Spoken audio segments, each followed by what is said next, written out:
Welcome to the morning after wildcard week and the announcement of the all-fantasy team. After last week's debacle and we fired our new intern, this is my new intern here. Her name's Evelyn. She's got a reindeer hat on. It looks pretty cool, reindeer antlers, don't you think? Yeah. Are you excited for Christmas? Yeah. Just a little bit. Just a little bit, right? I know, just a lot. So let's get to the action that was. First of all, in the wildcard week, we saw the Gargoyles fall. And this was a pod as well, so it was the top two teams, whether it was matchup or not, worked out the way that whoever was playing matchups actually won.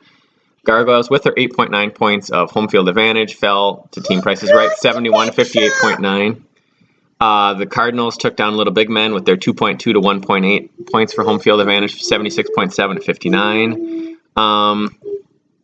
The mind-bogglingness of Griff, not to be a smart-ass or anything like that. Stop talking for one second. No, not right now.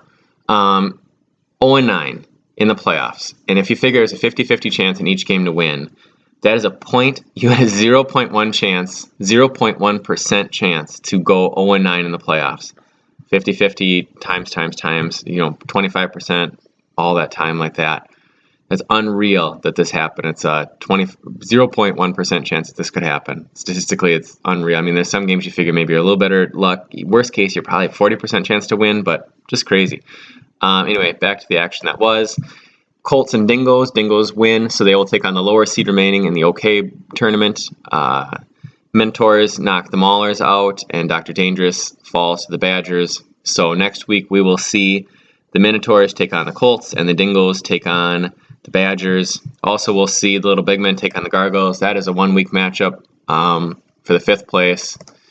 And Maulers and Dr. Dangerous will compete in the Humiliation Bowl, but since we didn't talk about, there is no humiliation this year. But it is for the last place. That'll be a 2 week event. The other 4 teams will be competing for the Jim Shavina Memorial Consolation Belt in the OK Bowl. I believe OK Bowl number 12. Not sure though on that. Prize money. The only thing new this week is that Gargoyles and Little Big Men are competing for another 25, and then the Cardinals and Team Prices Right earned another 50. More Prices Right, more things coming there. So should we look at the all fantasy team, Evelyn? Okay. Did you want to say something before? I see you wanted to say something. I thought. What'd you want to say?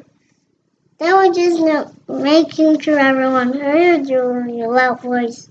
Okay, you wanted to make sure everyone heard me? I think they did. So let's move on here and see. Your favorite player here. Who's your favorite player? Is it Tom Brady? Usually you like Tom Brady, don't you? I do like Tom Brady, and I like the Grizzly Cardinals, and that one, and that one, and that one. Okay, let's look at this. Tom Brady is the fantasy quarterback of the year with 19 points. Last year was Kyler Murray, 19.8. So the Maulers have the quarterback of the year.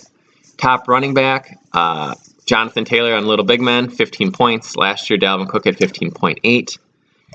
Running back 2, even though he had more points per game, he missed a lot of games. Derrick Henry with 15.3. Last year's running back 2 was also Derrick Henry with 12.2 for the Gargoyles this year. Are you talking to me? I'm talking to the people in the computer.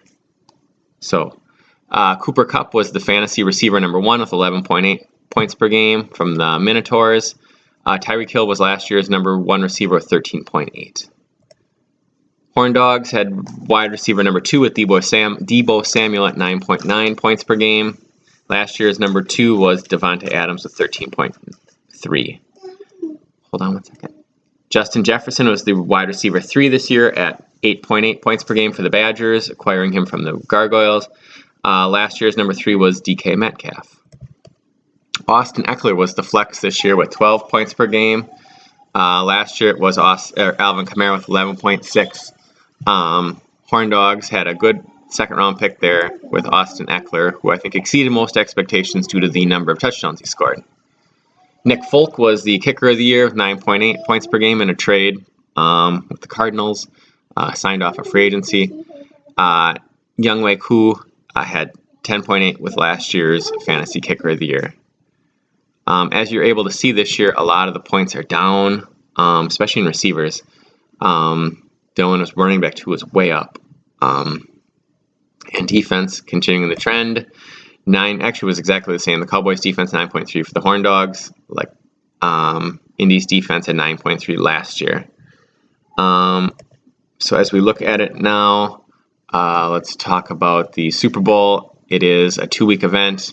High points, I'll talk about what was on there.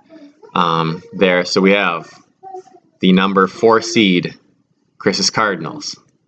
We have the number 6 seed, Team Price is Right, who advanced. Those two teams advanced, taking on the number 2 seed, Scott's Horn Dogs, and the number 1 seed, Bernie's Bruisers. So there you go. Home field advantage is 2.2 points for both the Bruisers and Cardinals, 3.5 for the Horn Dogs, and 0 for Price is Right because he was the lowest points there.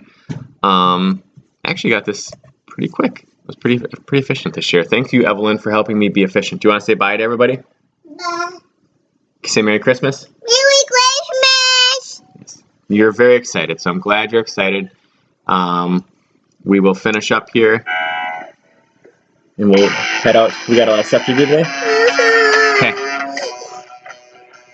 It's not music stuff. You don't want the music anymore? You don't like Daddy playing? Well, anyway, thanks for tuning in. Merry Christmas, and best of luck to everyone except the other 3 teams in the pod.